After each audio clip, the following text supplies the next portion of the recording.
we direct your attention to center court and tonight's Knicks Legends Night ceremonies. Here from MST Network, please welcome Mike Green. Thank you, Mike. Tonight we welcome what has become one of the highlights here at the Garden, the third annual Knicks Legends Night, a special evening that gives us all a chance to honor the tradition and legacy of one of the NBA's charter franchises and to honor the men whose achievements are the very personification of Knicks excellence. Last year we saluted the 1970 Knicks on the 40th anniversary of their championship. 2 years ago, the first Legends Night, we paid tribute to the class of Knicks legends, one player representing each decade of the team's existence. And what a group that was. Carl Braun, Richie Guerin, Willis Reed, Walt Frazier, Bernard King, and Patrick Ewing. And a special tribute to the late and beloved Dickie McGuire with the inception of the award that bears his name. Tonight, we welcome the second annual class of Knick Legends. Once again, a Blue Ribbon Selection Committee has picked 6 outstanding performers, each representing a specific Knick decade, starting with the 1950s, and now for the first time, honoring a winner from the first decade of the new century. Each of them will be presented with a handsome commemorative ring by our man Walt Clyde Frazier, Hall of Famer number 10.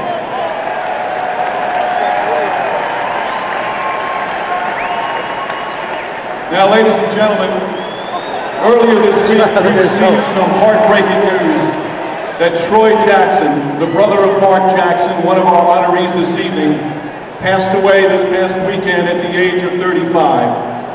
Subsequently, Mark will not be joining us this evening as he's tending to his family in their time of need. The New York Knicks would like to extend their heartfelt condolences and prayers to our friend Mark and his family.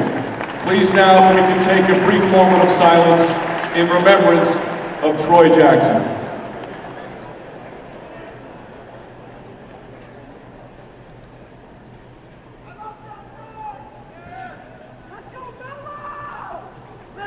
Thank you.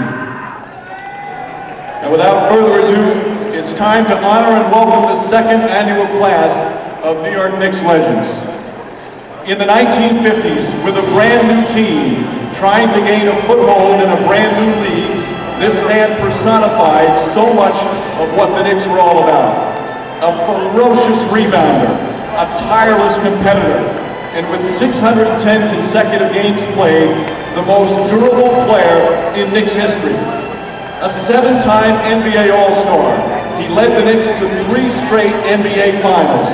A truly remarkable career, one that led all the way to the Basketball Hall of Fame. Half a century later, his name still echoes. The Horse, number 11, Harry Gallatin.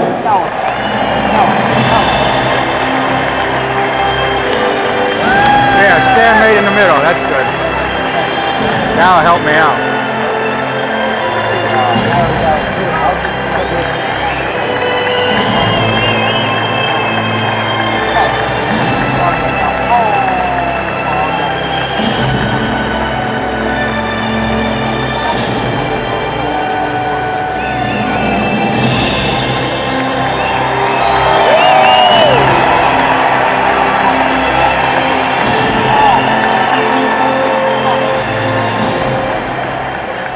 When the Knicks were just starting to build towards greatness during the 1960s, few realized that this man would be one of the cornerstones when he arrived from Los Angeles in 1965.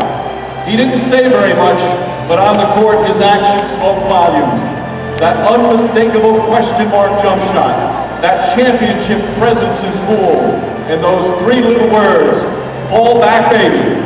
A 1968 NBA All-Star and a member of both Knicks championship teams can only be one man, number 12, Dick Barnett.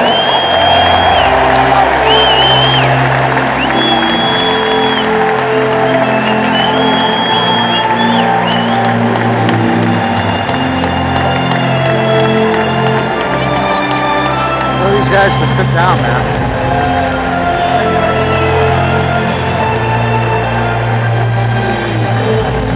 Yeah.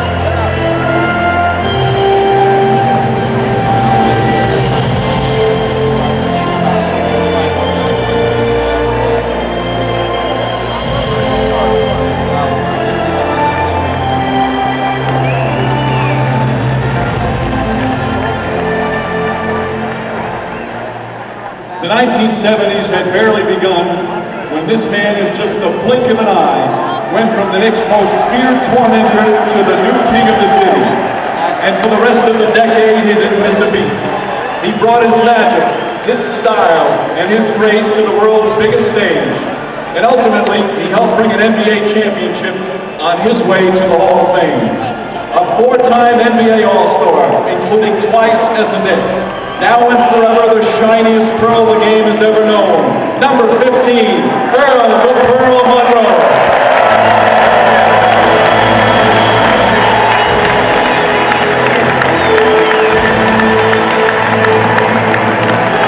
Freaking bald guy.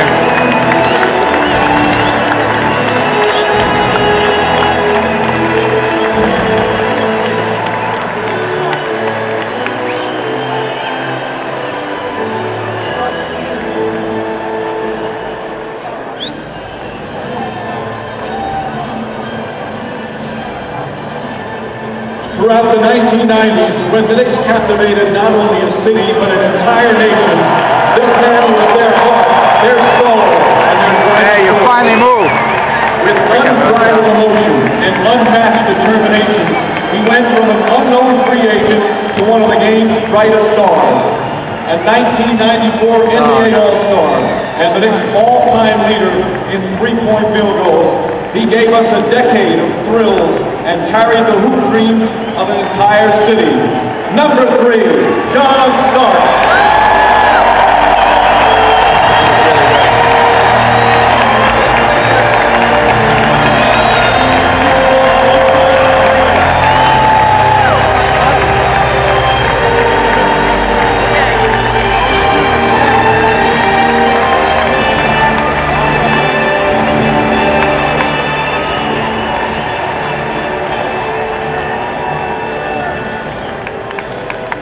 Our first winner from the decade beginning in 2000 personified so many things: class, consistency, leadership, excellence both on and off the court. A two-time NBA All-Star, the fourth leading scorer in Knicks history, and the author of so many winning moments, including one on a Sunday night in May in Miami, which will be forever frozen in time. Still playing a major role as the Knicks' assistant general manager, ladies and gentlemen, number 20, Allen Houston.